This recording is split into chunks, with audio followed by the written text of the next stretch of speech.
ever a point while filming that you're like, I can't believe that I'm actually doing this?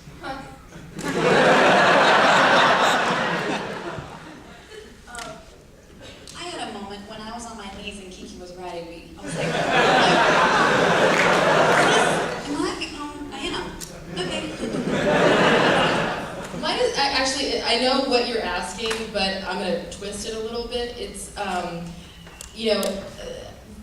I've been doing this for a few years, and up to about a year and a half ago, or around the time that I did Bitch Stop, it was a lot of just bullshit independent films that you never got paid for and never saw the light of day, and going and you're like, this is such crap, but geez, I just need a job, and I just want some footage. And then you get a script like Bitch Stop, and you go, wow, this actually could turn into something really cool.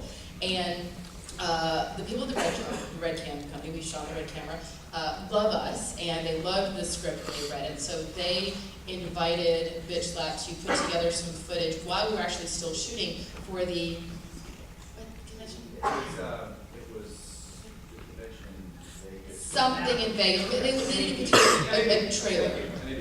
Yes. A trailer of some of the footage, and so while we were still shooting, we were out in the desert, the guy, Aaron invited the three of us in, and we watched this, it was all still on green screen, and we watched this trailer, and we just ran outside, and we just started jumping up and down, and America and I especially, because she was kind of in the same boat as I was, we were like, oh my god, we're in a movie that someone's actually going to see, and then Julie goes, oh my god, I'm in a movie! And it was really just this moment where we went, oh my god, we're actually in something that's cool, that I want to go and talk to my friends about, and that I want to keep talking about, and that I can't wait to promote. And so it's just, it's so emotional to be a year and a half after the filming of it, and to just be able to stand up here with people who have become family and share it with people who actually get it and are excited and interested. So yeah, there were some oh shit moments, but some of them were actually just, man, I'm really lucky, and I'm so happy to be here.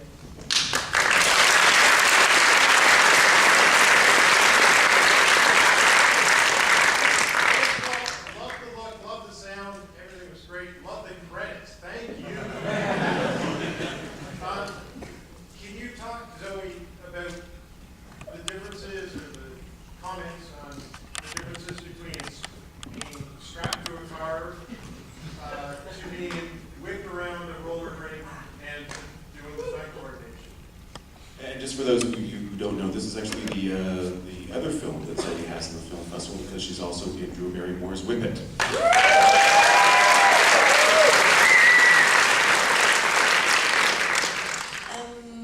So, thank you for putting all my credits on my question. The difference between being strapped to the bonnet of a car and being whipped around the roller rink and coordinating a bunch of hot naked chicks in the desert. It's almost the much, really, you know what I mean? No, I mean, for me, the coordinating thing was, it's interesting because I'm sitting here and I feel part of this family, and I'm so part of the team, and I've only just been getting used to being on their end of it and being on this end of it again, but sort of, it's a really strange place to be in, but it's, I was so nervous about coordinating this film in terms of,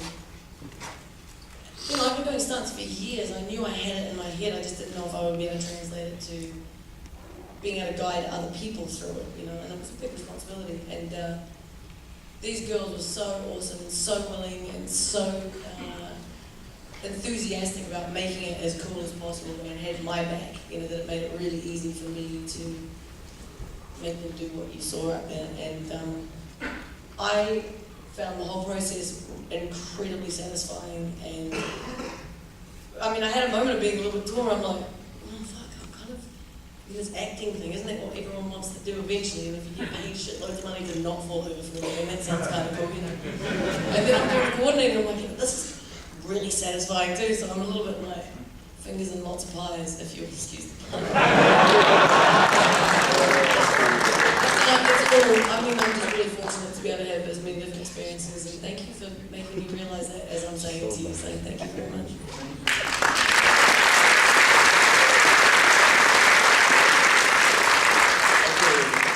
Is there a lady who's Katie's got a question. Yes, stand up and yell it out. How long was this script in development for, and why did you choose green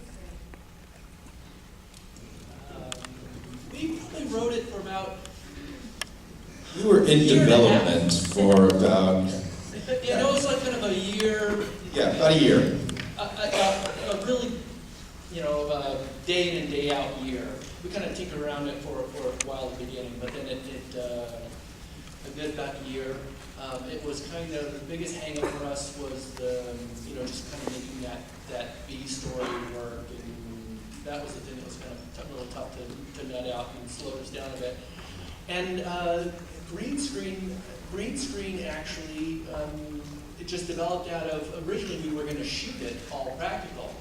And when we kind of started seriously crunching numbers, and we always kind of knew how we were going to handle things, and it simply came down to, just parking permits, getting all the equipment, and the star wagons and catering and stuff. It just started to be a nightmare.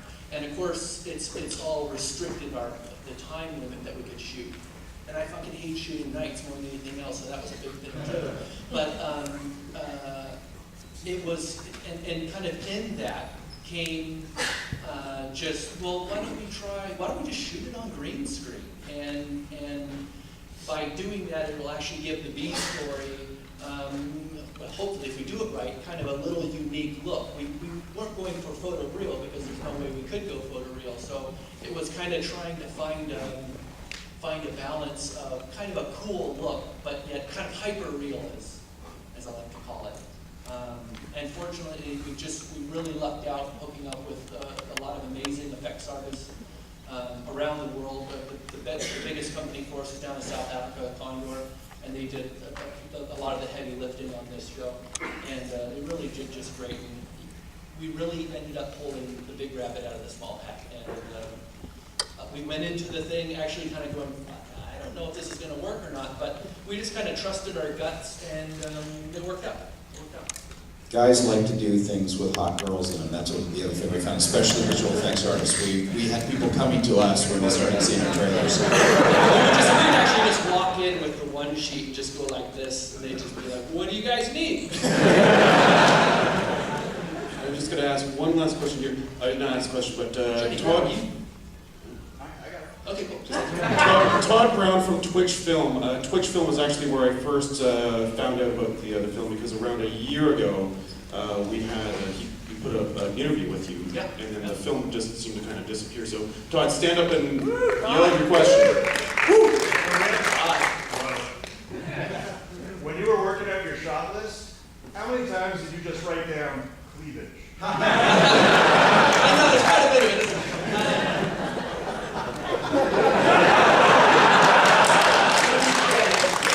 Honestly, it was, there was no, I must say, I had some storyboards where I was like drawing.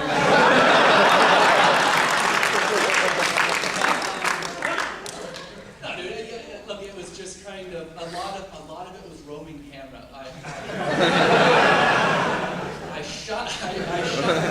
We shot this thing on and cut. And then,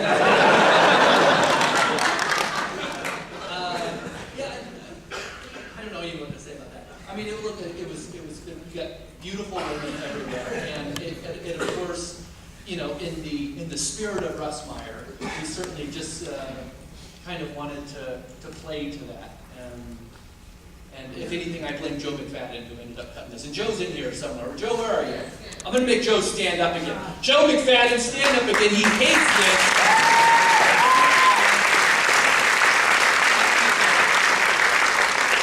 And by the way, Joe's a Hellman.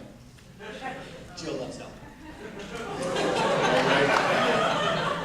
Well, I'd like to thank you very much, all. And here, I'm going to give you that.